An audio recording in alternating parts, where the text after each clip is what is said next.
ആരെയും ആശ്രയിക്കാതെ സ്വന്തമായി ഒരു ജീവിതം കെട്ടിപ്പടുക്കാനുള്ള കഠിനമായ പരിശ്രമത്തിലാണ് കൊല്ലസുധിയുടെ മൂത്ത മകൻ കിച്ചു എന്ന രാഹുൽ. അച്ഛൻ്റെ മരണശേഷം അച്ഛൻ്റെ ബന്ധുക്കളാണ് കിച്ചുവിനെ സംരക്ഷിച്ചിരുന്നത്. പിന്നാലെ കിച്ചു ഒരു യൂട്യൂബ് ചാനൽ തുടങ്ങുകയും ചെറിയ രീതിയിൽ വരുമാനം കണ്ടെത്താനും തുടങ്ങി. ഇതിനോടകം 2.5 ലക്ഷത്തിനടുത്ത് സബ്സ്ക്രൈബേഴ്സിനെ കിച്ചു നേടി. യൂട്യൂബ് വരുമാനം കൊണ്ട് പഠനവും ഒരു പുതിയ വാഹനവും ജീവിത ചെലവും ഇപ്പോൾ ഒരു ബിസിനസ്സും കിച്ചു ആരംഭിച്ചു. ഭാവി സുരക്ഷിതമാക്കുക എന്ന ഉദ്ദേശത്തോടെയാണ് കിച്ചു ക്ലോത്തിംഗ് ബ്രാൻഡ് ബിസിനസ്സിലേക്ക് ഇറങ്ങിയത്.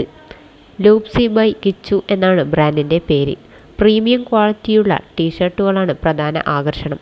ആദ്യത്തെ തന്നെ ഡിസൈൻ കഴിഞ്ഞ ദിവസം കിച്ചു റിവീൽ ചെയ്തിരുന്നു.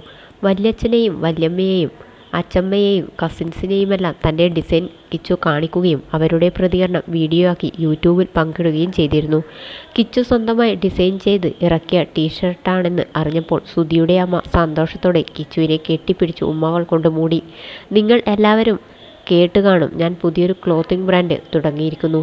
വീട്ടുകാരെ ഡ്രസ്സോ ഡിസൈനോ ഒന്നും കാണിച്ചിട്ടില്ല. അവരെ അതൊന്ന് കാണിച്ച് റിയാക്ഷൻ എന്താണെന്ന് കാണാം എന്ന് പറഞ്ഞാണ് കിച്ചു വീഡിയോ ആരംഭിച്ചത്. അടിപൊളി, കൊള്ളാം, നല്ല ക്വാളിറ്റിയാണ്, പ്രീമിയം ക്വാളിറ്റി എന്നിങ്ങനെയായിരുന്നു വീട്ടുകാരെല്ലാം കിച്ചുവിൻ്റെ ഡിസൈനെ പ്രശംസിച്ച് പറഞ്ഞത്. വാട്സപ്പ് വഴിയാണ് ഓർഡറുകൾ സ്വീകരിക്കുന്നത്. ഡിസൈൻ കണ്ട് ഇഷ്ടപ്പെട്ട് വാങ്ങാനുള്ള താല്പര്യം പ്രകടിപ്പിച്ച് ഇതിനോടകം നിരവധി പേർ കമൻറ്റ് ബോക്സിൽ എത്തിയിട്ടുണ്ട്. അതേസമയം ചിലർ രേണുവിനെ പോയി കാണാൻ കിച്ചുവിനെ ഉപദേശിക്കാനും മറന്നില്ല.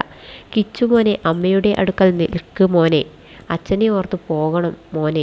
ഒരാൾക്ക് മോൻ്റെ കൂടെ ഒരു ആശ്വാസം ഉണ്ടാകുന്നെങ്കിൽ അത് നല്ലതാണ്.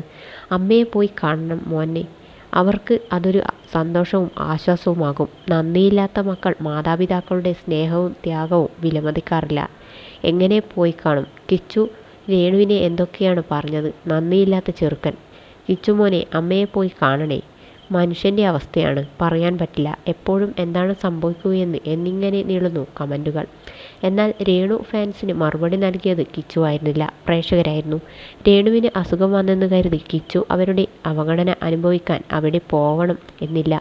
മോൻ വളഞ്ഞിട്ട് ആക്രമിക്കുന്നവരെ മൈൻഡ് ചെയ്യണ്ട, അവർ കുരച്ചുകൊണ്ടേയിരിക്കും. നല്ലത് മാത്രം ചിന്തിക്കുക, നന്മയോടെ പ്രാർത്ഥനയോടെ മുന്നോട്ട് പോവുക. വിമർശിക്കുന്നവർ ഒന്നും വീട്ടിൽ കൊണ്ടുവന്ന് ഒന്നും തരില്ല. മോൻ വിഷമിക്കരുത്. ഒരു കാരണവശാലും ഇനി മോശപ്പെട്ട വഴിയിൽ പോകരുത്. കിച്ചുവിനെതിരെ കിടന്ന് കുരക്കുന്നവരോട് രേണു കാണിച്ചതുപോലെ ഒന്നിനും കിച്ചു പോയില്ലല്ലോ. അവന് ചെയ്യാനുള്ള കടമകൾ ചെയ്ത് അവൻ മുന്നോട്ട് പോകുന്നു. പഠിക്കാനുള്ള സാഹചര്യം ഒരുക്കി കൊടുത്ത ഫ്ലവേഴ്സ് ചാനലിനെ മറന്നിട്ടുമില്ല, ആരെയും തള്ളിപ്പറഞ്ഞിട്ടും ഇല്ല.